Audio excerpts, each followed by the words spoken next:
Hello, childrens. I hope all of you are fine at your home. Now, today we are going to write something, and I also told you how to write a paragraph about given subject. Here, in your book on page number 24, you see the name of the character. यहाँ पर हमें the great hornbill के बारे में लिखना है। तो कैसे लिखा जाता है उसके कुछ पॉइंट्स जो है वो आपकी बुक में दिए गए हैं। तो how the character looks and sounds, जैसे कि यहाँ पर कैरेक्टर कैसा दिख रहा है, वो उसका साउंड कैसा है। जैसे कि ग्रेट हॉर्नबिल है, उसका हार्श वॉइस है जो हमने लेसन में पढ़ा था। हार्ड बिक है उसकी, हैवी टैलेंट्स है, मैसिव बिक है और क्रूअल आइस है। नेक्स्ट पेज में इसके बारे में लिखा हुआ है। उसके बाद है what the character does and how others react to him, वो कैरेक्टर कैसा दिखता है। उसके बाद है कैरेक्टर्स जो है उनके बारे में लोगों का क्या कहना है, दूसरे लोग क्या कहते हैं। तो pick on small birds and tear them open, the other birds were wary of his cruel ways. दो उसके ऐसे कैरेक्टरिस्टिक यहाँ पर दिखे हैं। What other says of the character, उसके लोग उसके बारे में क्या कर रहे हैं, उनके कैरेक्टर के बारे में क्या कह रहे हैं।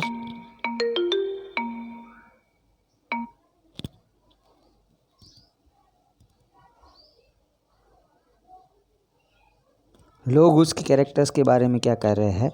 तो hornbill doesn't deserve to be a king, he uses his power to attack the weak and helpless, thinking didn't come easily to him, the parrot called him a fool. लोग उनके बारे में ये स्टेटमेंट कहते हैं। What the character says, that funny little twitter mocking the bulbul, why are you here, aren't you suppose to be asleep, rude to the brown owl के बारे में उसका ऐसा कहना है। ये हॉर्नबिल क्या कह रहा है लोगों के बारे में, ऐसा है।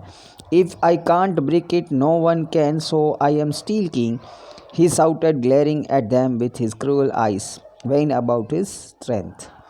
तो यहाँ जो है वो पूरी सारे कैरेक्टर्स के बारे में बातचीत की गई है, कैसा दिखता है, उसके बारे में लोगों का क्या कहना है, उसके बारे में वो खुद क्या कह रहा है, उसका कैरेक्टर क्या है।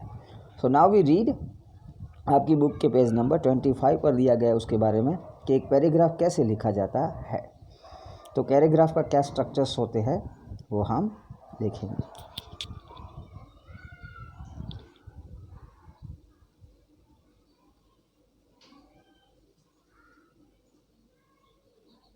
So you see here, the great hornbill was the king of the birds. He had cruel eyes, a massive hard beak, heavy talons and a harsh voice.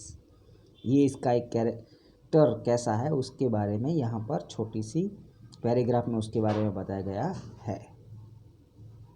The hornbill was rude to others. First, instead of greetings, the brown owl, he asked the owl why he was there. Then he also made fun of Bulbul and called him a puny little tweeter. Full stop भी रखा गया यहाँ पर। आप ध्यान रखेंगे जब भी कोई सेंटेंस एंड होता है तो उसके पीछे फुल स्टॉप होता है। उसके बाद देखिए ये सेंटेंस में देन है, आफ्टर एक कॉमा है, उसे कॉमा कहा जाता है, तो ये कॉमा भी रखना है। Puny little sweeter, it is into inverted comma, वो ऊपर जो लगे हुए हैं वो इन्वर्टेड कॉमा कहलाते हैं। पन्नी लिटिल ट्विटर यहाँ पर लिखा गया है। So we have to write down here also a comma, inverted comma and full stop. He was so vain about his strength that he was certain no other bird could break the thick branch. Then after full stop, उसके बाद एक paragraph नया start हो रहा है। तो जब नया पैराग्राफ स्टार्ट हो रहा है तब हमें लाइन के बिल्कुल सीधे लिखना है। The other birds were weary of his cruel ways. He picked on small birds and tore them open. Finally, they decided that he didn't deserve to be the king as he used his power to attack the weak and the helpless. यहाँ पर जो भी चीज़ें लिखी गई है उसके character के बारे में है, उसके जो विचार है उसके बारे में है। The hornbill was not really cruel, full stop यहाँ पर फिर से कॉमा यहाँ पर रखा गया है. He was a foolish too. The other birds easily fooled him into taking the rest. Test the birds cheered and laughed when he lost to the tiny bulbul. Thinking definitely did not come easily to him. यहाँ पर फिर से अब conclusion है, पूरे जो paragraph आपको बताया गया उसका एक कंक्लूजन है. Thus unlike the bulbul, the hornbill was a harsh, cruel, rude and foolish king, and the birds were wise to choose a new one. यहाँ कंक्लूजन ऐसा है कि उसके ऊपर जो 2 पैराग्राफ है उसके बारे में, उसके कैरेक्टर के बारे में है, जबकि लास्ट जो है ये कंक्लूजन आ रहा है कि ऊपर के 2 इसके कैरेक्टर होने की वजह से, वो हार्स है, वो लोगों के बारे में क्या सोचता है, उसकी वजह से बर्ड्स जो है वो नया किंग चुनना चाहते हैं.